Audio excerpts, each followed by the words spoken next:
All right, crypto people, we got two big things to talk about. One is IOTA is now targeting DeFi and they got an EVM. And two, there is internal discord at the SEC. That's right. One of the commissioners has come out, and it's not Hester Pierce, although she supports this commissioner, that they should overturn SAB 121 despite the presidential veto. Let's go look at the news.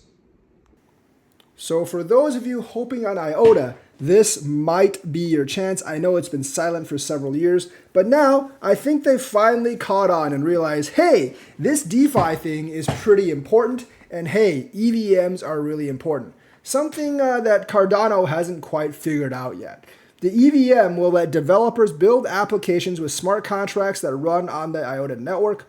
IOTA launched its Layer 2 Ethereum virtual machine network focusing on real-world asset usage and introducing new functionalities to the IOTA ecosystem. The Layer 2 network has a focus on bringing real-world assets on-chain, with a particular focus on the tokenization of physical assets. Obviously, that is RWA, and RWA is really big. People want to be able to develop on Ethereum, so EVM is crucial for chains that want to develop. The EVM chains are doing well, the non-EVM chains not as much. So Blockchain Network IOTA has started its Layer 2 Ethereum virtual machine network with a focus on real-world asset usage, with developers shared with CoinDesk over email.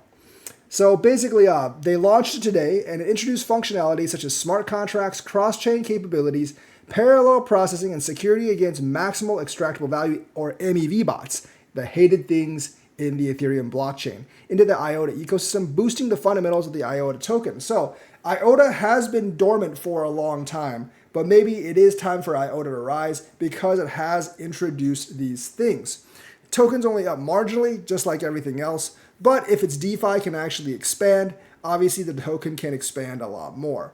The Layer 2 will have a particular focus on decentralized financial applications and real-world assets, RWA usage. IOTA co-founder Dominique Schneider said in a Telegram message, RWA refers to a sector within the cryptocurrency market that focuses on tokenization of tangible assets that exist in the physical world.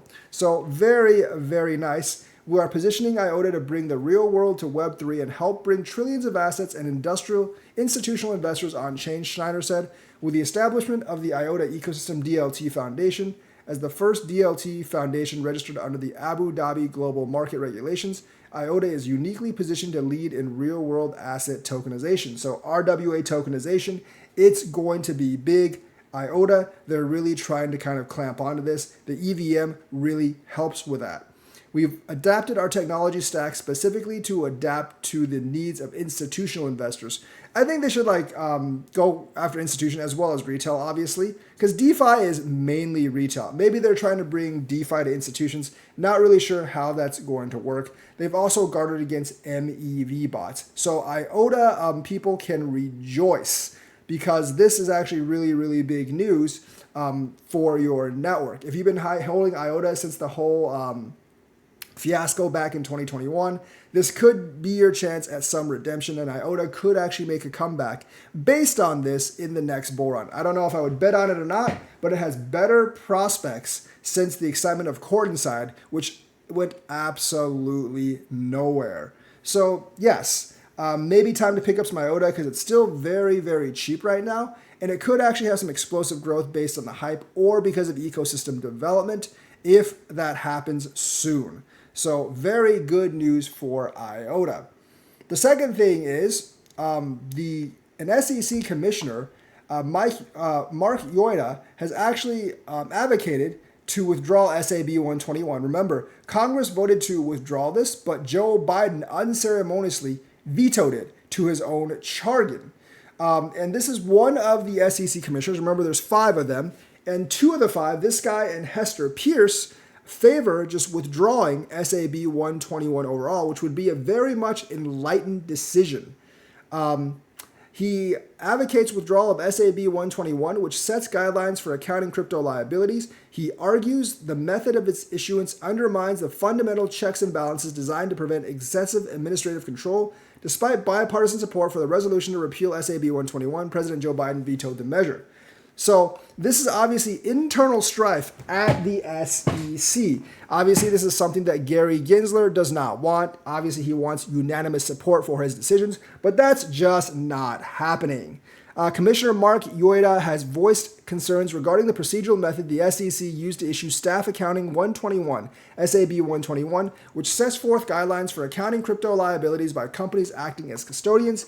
The commissioner criticizes the approach of releasing it as regulatory edict rather than the standard rulemaking protocol under Administrative Procedure Act. So, like, SAB 121 actually does violate the Administrative Procedure Act, and many people want to actually kind of deem it illegal. Issuing SAB 121 by regulatory edict rather than rulemaking under Administrative Procedure Act effectively avoids judicial review. And remember, this one wasn't actually up for public comment either, which undercuts our system of checks and balances against ever-reaching administrative state. Amid rising concerns that SAB 121 might deter financial institutions from providing custodial services for cryptocurrencies due to stringent reporting requirements imposed, Congress passed HJ Resolution 109, a bipartisan resolution aimed at repeating SAB 121. However, President Joe Biden vetoed the resolution, which was not very smart of President Joe Biden. So, obviously, this makes it much more restrictive. It prevents financial institutions from custodying crypto, and this does actually need to be repealed. But since 2 of the 5 commissioners in the SEC, which is like 40% of them, obviously, are basically against Gary Gensler, it's not unified. There's a lot of internal strife, and that just raises the possibility that it will actually be appealed soon. Mark IOTA is saying the veto of HJ Res 109 was unfortunate. SAB 121 ought to be withdrawn. And I do think in time it'll be withdrawn. The vetoing was just a small setback to us. So that's the news for today. Let me know what you think. Like and subscribe. Hit that bell notifications button. Thank you and have a nice day.